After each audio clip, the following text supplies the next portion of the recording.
when I arrived in Hawaii after doing as much preparation as I possibly could and feeling so unbelievably fit, the main thing I was concerned about was my prosthetics causing me stump health issues, because in April of 2024, so a few months into training, I went to Japan for work on the Formula One. I took my bike out with me. I did all my training when I was away. And by the time I'd done all my training, I had a tiny little mark on my leg before I went and got on the 17-odd-hour flight home from Japan. And by the time I landed, my leg had swollen up, the cut was unbearable, and I had to take 8 days off training as a result of that.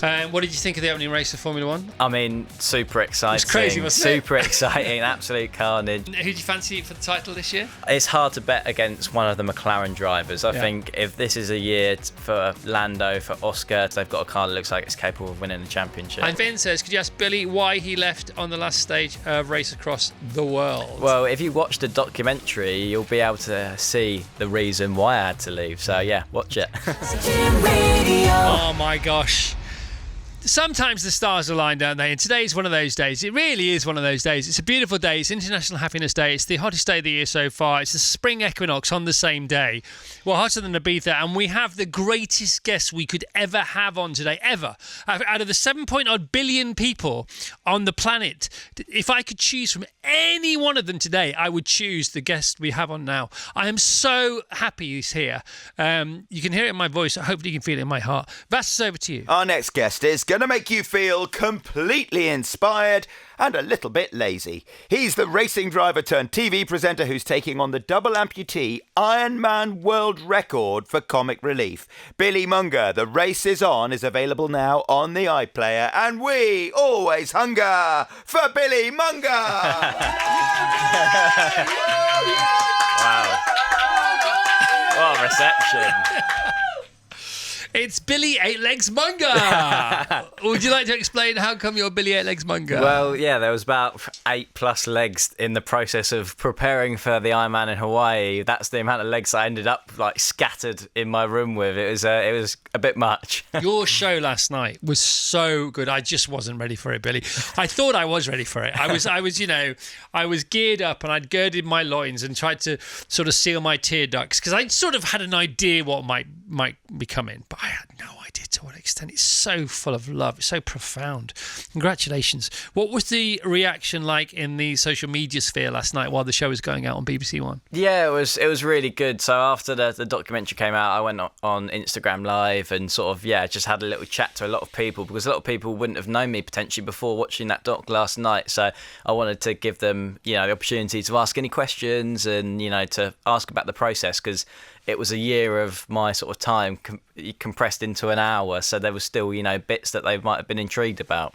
So you are a double amputee. We must briefly frame how come, because just in case people don't know, because it does help the cause massively, doesn't it? Yeah, massively. So my background is I've been go-karting and racing since I was 6 years old, and then when I was 17, I was racing in British Formula 4, and I had an accident at Donington Park where I hit a stationary car unsighted at 120 odd mile an hour.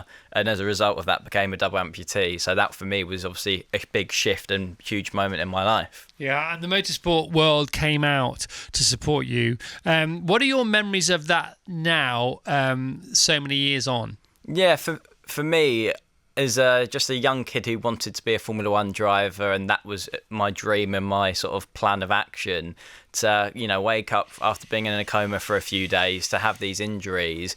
Obviously it's devastating and you don't know what life's going to look like. So for me it was just so incredible and so touching and moving that the whole motorsport community, pretty much the nation to be honest, because it was broadcast live on TV, my accident. So everyone, even people that weren't that interested in racing, ended up seeing it. It was covered on the news.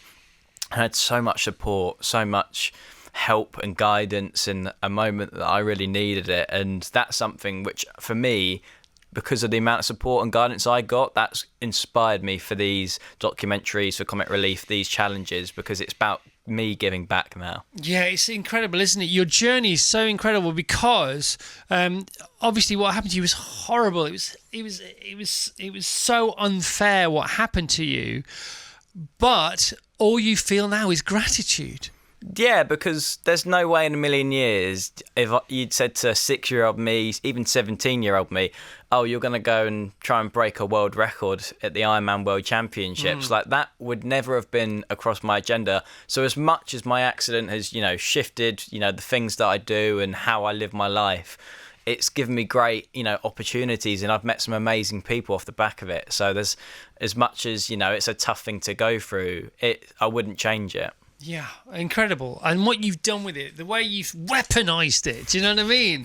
It's so inspiring, this film. If you didn't see this film last night, you've got to watch it. It's right up there with Adolescence. I'll take that. No, but it really is. I mean, I thought, oh, here we go again, and it just delves down into the depth of one's humanity and goes, right, okay, what are you going to do today? What are you going to do tomorrow? How can you help? How can you be inspired by Billy and his dad and his family, the relationship with you and your dad, and then the irony, I won't spoil it for people that haven't seen it, but then the irony of what happens or what has happened to your dad recently, and then anyhow, so for people listening, you're doing this to raise money with Comet Relief. You'll find out tomorrow night during the live show on BBC One how much you've raised so far, and it will carry on, the total will carry on, but you've been here before. You've got previous with this Comet Relief fundraising lark, haven't you? I have. What did you do last time and how much did you raise? Yeah, so the first challenge I did for Comet Relief was just after COVID in 2021. So obviously it was a really tough time for everyone involved at that moment. And yeah, off the back of lockdown, me and my trainer were trying to make 2021 a year to still remember and have an event where we felt like we'd accomplished something. And as we were planning a small physical challenge ourselves on a tiny scale, Comet Relief called up and said, do you fancy doing 140 miles over 4 days of swimming, of kayaking, of cycling? And it was just like a challenge that just came at the right time for me. My racing career was on hold at that point because it was COVID, junior racing wasn't happening. And so it just felt like the perfect opportunity for me to give back, and the stars aligned. I did that challenge and it raised just over £3 million, which completely blew my expectations out of the water. Right, so it was 3.2 million in the end. Who knows what's going to happen tomorrow total-wise? It doesn't really matter. I mean, obviously, the more money they get, the better it is. But what happens, happens. And hopefully it'll be more than 3.2 million pounds. And it might not be. It might be 10 million pounds. It might be 1 million pounds. It doesn't... It's inconsequential as far as this story is concerned. And this monumental effort that culminated in this one day on Hawaii in October last year... Your training.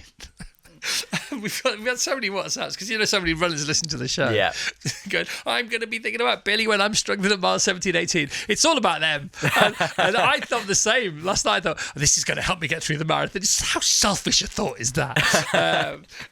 Which did you find you were best at, the running, the cycling or the swimming? So for me, swimming out of the three disciplines was the one that I'm the best at. And to be honest, it's because it's quite obvious. Swimming is the majority of, your propulsion in the water. It's upper body. Yeah. And missing my legs, I've still got my upper body. So in the water, I think I was, in the top 1,000 out of 2,500 athletes that were in Hawaii, able-bodied and disabled. You look very comfortable in the water. Yeah, I mean, well, the previous world record holder in Hawaii was a ex-Paralympic swimmer, and I was quicker than him for the swim. So that for me was like, completely beyond expectations. Right, let's not give too much of how you did away, because there needs to be, and there is lots of trepidation there, isn't there?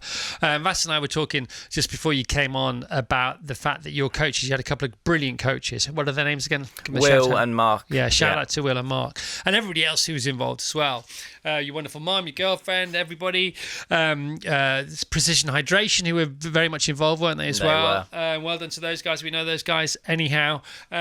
And your coach said there were various points in the training process that didn't involve training. They just involved moments of skill, learning a particular skill, which wasn't stamina, wasn't strength. It was technique. And had you not been able to overcome these particular skills, then it would have kiboshed the whole process. And the first one was you getting on a road race bike or an Ironman bike, and being able to put your prosthetics, the end of your prosthetics, into the cleats. And that did not go well, did it? It did not go well. I mean, so I started training for this challenge in October of 2023, and the first time that you see that footage of me trying to clip into the pedals, that was in about February of 2024. So the first 4 months, all my training was on an indoor bike, and that was just to build the fitness up over the winter. Lots of potholes about, so it was just purely to get that fitness built up. But it was one of the many obstacles in the way and on the journey, and it was something that I was concerned about. It was something my trainers were concerned about, because fundamentally, when you're doing an Ironman, when you're doing 180 kilometers on a bike, and especially in Kona with the crosswinds and everything you have to deal with on the bike, if I have no bike handling skills because I haven't been able to practice outside, because I can't ride a bike safely outside, it completely derails the whole project. Oh, gosh. And that's like 15, 20 minutes into this brilliant 1 hour film, which you can still see on the BBC iPlayer. I might watch it again. I might just have it on today. I might go training and have it on again today in the background. So then you sort of tick that box ish, and you get on with some, IRL in real life, in the real world, road racing. And then the next issue is you running a marathon. And the furthest you'd run up to that point was how far? So, before I started the challenge, at the end of October 2023, the furthest I'd run is 5K. And after that 5K, my stumps, my legs were in bits. Yeah. They were cut, sores, and it just wasn't comfortable. And this is the thing, isn't it? So there is strength from the quads up. So you are extremely fit and extremely strong, but that's not necessarily the issue. It's the lacerations or the scars or the wounds that open up on your stumps, and there's sort of nothing you can do about that. You can't. Can you toughen that skin up? I mean, with practice, it was more finding like creams and stuff that would help give my almost like a second layer of skin. So you could be as fit as you like and still not be able to do it because of the pain. Oh, massively. That was for me when I arrived in Hawaii after doing as much preparation as I possibly could and feeling so unbelievably fit. That was the main thing I was concerned about, was my prosthetics causing me stump health issues, because I've had it before where in April of 2024, so a few months into training, I went to Japan for work on the Formula One. I took my bike out with me. I did all my training when I was away. And by the time I'd done all my training, I had a tiny little mark on my leg before I went and got on the 17-odd hour flight home from Japan. And by the time I landed, my leg had swollen up, the cut was unbearable, and I had to take 8 days off training as a result of that. So that's how one little element where you let your stump health slide and, just have those sorts of things happen to you can derail and take a week out of your training, which is just, you can't happen really. My gosh. And not only are you going to try and achieve the completion of an Ironman, but you're going for this blimmin' world record as well. So, well, to be honest, like the world record, it was 16 and a half hours for a double amputee out in Hawaii at the World Championships, but 17 hours is the maximum amount of time that you can do an Ironman in. That's the cut-off time. So if you don't make 17 hours, you're not an Ironman. So to be honest, like the world record at that point, it's almost so close to the goal of actually just finishing it in the first place. Yeah, and you had to protect this window for the running in case this issue with your stumps flared up again.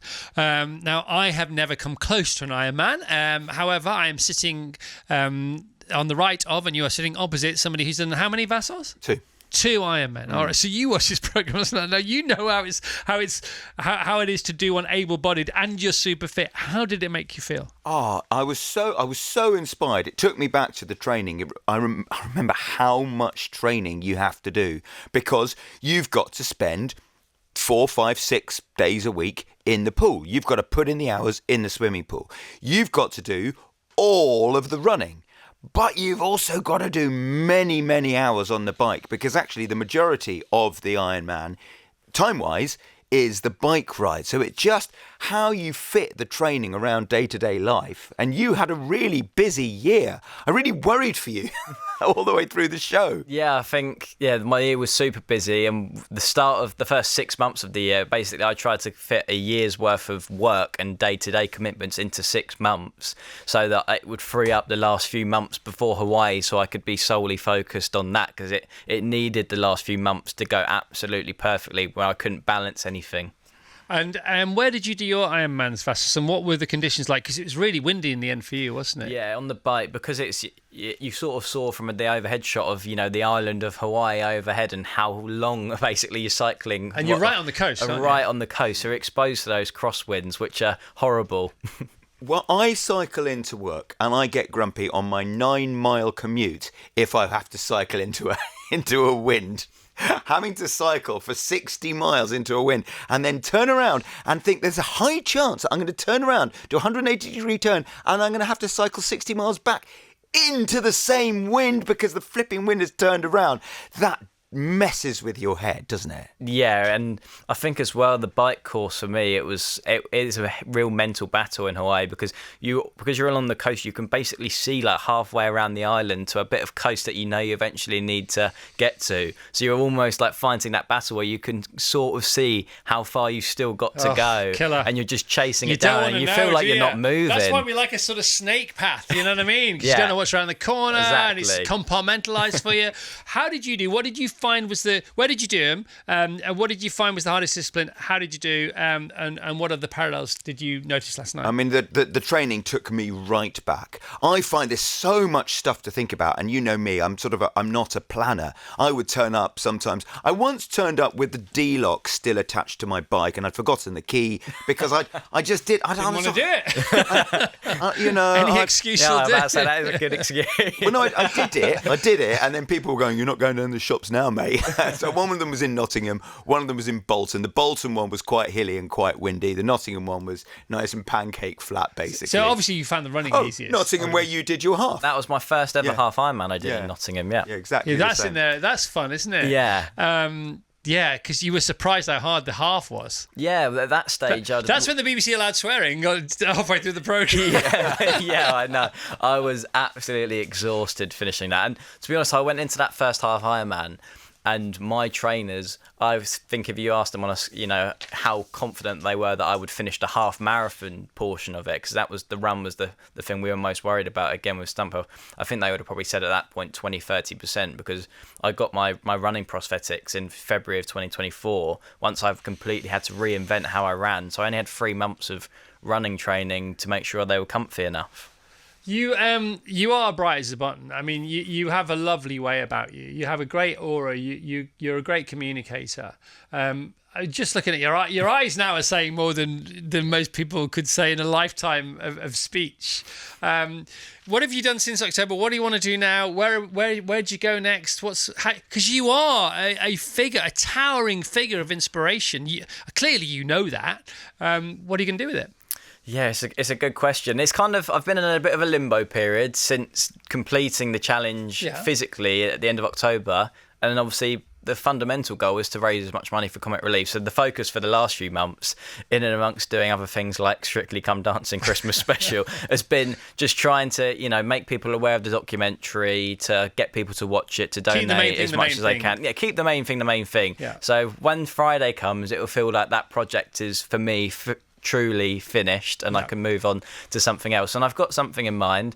I can't say too much about it right now. Don't want to push you on that. It's another physical endeavour, and it's something that is going to take a long time to commit. Well, if we can help out, will you let us know? Of course. What did you think of the opening race of Formula One on Sunday? I mean, super exciting. It was crazy, wasn't it? Super exciting. Absolute carnage. It wasn't expecting rain in Melbourne, but we got it. So so much rain as well. I know. Who do you fancy for the title this year? It's hard to bet against one of the McLaren drivers. I think if this is a year for Lando, for Oscar to step up to, basically reach their ceiling, it's this year, because they've got a car that looks like it's capable of winning the championship. And gentleman George Russell, he appeared in your film last night, didn't he, as well? Yeah, he's a teammate of mine from when we were in go-karts when I was like 12 years old. So, yeah, I've known George and Lando. I've raced a lot of the young guys on the Formula One grid. So, yeah, it's really nice that he was a part of the documentary and brought that motorsport community back into it as well, because, again, they've just helped me so much. And it's never been bigger, has it, Formula One? 500,000 people attended the Australian Grand Prix over the weekend. Do you know what? Australia was my first ever Grand Prix that I went to with Channel 4 and as a presenter, and it was the only opportunity I've had to go to Australia, to the Melbourne Grand Prix, and I absolutely loved it. Even though it was back in 2019, it's been years, it's still one of my favourites. Yeah, I've never been. You went to the Grand Prix, didn't you, Vance? For this show. Yeah, for this show. Yeah. Oh, it's awesome, isn't Cool. it? Yeah, really cool. Really So cool. your money's on Lando or Lando probably, isn't it? Yeah, for me, obviously Lando won the first race of the season, but last season he had the edge on Oscar. Oscar has got a lot of talent, and it's going to be tight, I think. But I think Lando's got the edge. I mean, not taking anything away from Lando, who I love. I think Oscar is playing the long game. He's such a cool customer. How old is he? I think Oscar's younger than me. I want to say he's 23 or 24. If that. Yeah, But he's so cool, isn't he? I mean, his radio demeanour is the best. Is the most chilled. Bar all of them. Even like Fernando Alonso, he's been doing this for 100 years now. Like we've been doing this radio for 100 years. See, I know, and I work on the Formula One with his manager, Mark Webber. Yeah. And Mark is such a character, and he's always so enthusiastic, but he's got so much passion in him, and he's so up and down. And he says, I just can't get my head around how Oscar is in the car, mate. He just said he's super chilled all the time. Well, it's funny, isn't it? I think Mark's doing himself a disservice there because Mark has always got such a great vibe about him, and he's manager / mentor. Yeah. And that's a very handy person to have on your side. Oh, massively. Like the experiences that Mark has had in Formula One. I mean, he's been part of like multi-21 with Sebastian Vettel, like inter-team battles. He's done it all basically. So if there's anyone that can prep Oscar for this season and kind of what's in store, Mark's the guy for it. Yeah, we're getting all nerdy now, aren't we? We're getting away from what we're here for. So cometrelief.com/Billy, I think it is, isn't it? That's what I kept seeing on the screen coming up. If you want to donate, people have been donating during the show. My husband was just fangirled by Billy at the station this morning on his way to meet you, complete with early morning selfie. Bloss says, we chanced upon the documentary yesterday and were blown away. The whole family was glued to the sofa to watch his achievement. That's this morning. Yeah, that was this morning on the train in. Where'd you come from today? I came from like Reigate Way on the train. Oh, thanks, Billy. Finn says, could you ask Billy why he left on the last stage of Race Across the World? Well, if you watch the documentary, you'll be able to see the reason why I had to leave. So yeah, watch it. Serge says, Billy Monger, you are truly an amazing role model, such a humble and beautiful young man. Keep doing what you do. Loads of people here. Mark from Cambridge. I watched the Billy Monger documentary last night, and oh my days, I couldn't see the telly through the tears when he crossed that line. He was 4 miles into that marathon at the end of the swim and the cycle, and he said he didn't have anything left, but still managed another 22.2. And it's not exactly 22.2. It's more, isn't it? Always, because it's squiggly and wiggly. When I'm struggling at 17, 18 miles at the London Marathon, I'm going to channel my inner Billy at that exact moment. The man is a machine. If you ever say you can't do anything, I urge you to watch that documentary.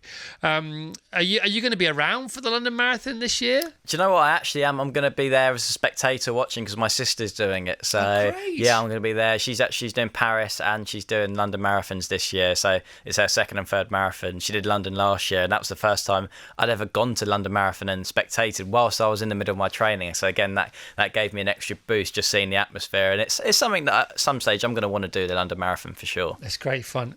So we've got this McLaren to give away for Comet Relief tomorrow. Have you seen it? I've heard all about it. Have you had a look? Yeah, I've had a look. You've got a couple of cool signatures in there as well, haven't you? Awesome, isn't it? Awesome. Such a beautiful car. I know, and the fact people can win it, that for Comic Relief, that is incredible. So it's an MP412C.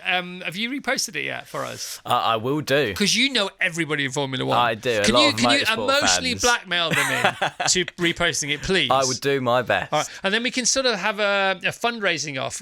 You versus the car. Me it's another versus challenge. McLaren. I mean, you'll smash us. But if you raise like, I don't know, 3, 4, 5 million or whatever, and we raise like 500,000, 1 million, it's all good in the hood, isn't it? Oh, exactly. But let's turn into a bit. Let's gamify it anyway. All right. So you've got to sort of vote against yourself by reposting our video. For us. Of course. I mean, you must have some pretty handy phone numbers in your phone. Yeah, I know a few people in that world. Can you get to work, Billy? Get to work, right. Sure thing. What are you doing for the rest of the day today in the sunshine? Yeah, a few more media bits around the documentary and stuff, and then going to try and enjoy my afternoon before making my way up to Manchester tomorrow and sort of digest everything that's gone down over the last couple of days, really. Well, honestly, if we can ever do anything to help you, I mean, ever, anything at all, whether it's me personally, Vassos, the team, the show, whatever, it's a yes. Thank you. Please come to Carfest. Mate, I've never been before. Yeah, Why not? I know you've never been before. Why not? We've got to get you to Carfest. Yeah, good. It's all good, isn't it? It's all good. Can we have the biggest round of applause we've ever... Can you get other people in to give Billy Monger the biggest round of applause we've ever given anybody on the show since we've been doing the show? Please, if you don't mind. Thank you. Let's go. Hey. That's a hell of a round of applause. Thank you, guys. Well done. CometRelief.com/Billy to donate. Billy Monger, the race is on. Watch back now on the BBC iPlayer. Comet Relief tomorrow, 7 p.m. BBC One, 2 and the iPlayer. Awesome. That's why we come to work every day, gang.